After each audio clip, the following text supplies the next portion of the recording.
还在白灼海螺吗？今天懒妹儿教你做盐焗海螺，这样做出来的海螺肉口感很好，而且还能最大限度地保留海螺本身的鲜味。一起来看看是怎么做的吧。砂锅内倒入粗粒盐，小火翻炒至盐变热，记得要用粗盐哦，用细盐的话会太咸，而且成本也很高的。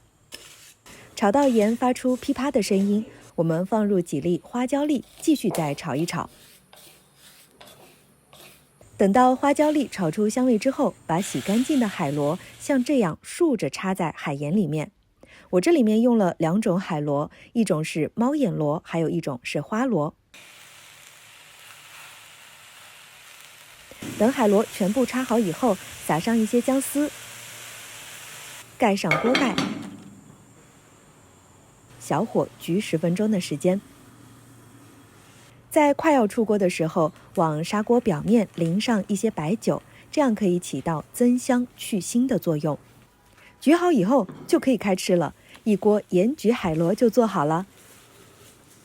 海螺肉特别的 Q 弹，原汁原味，非常的鲜美，快收藏起来吧。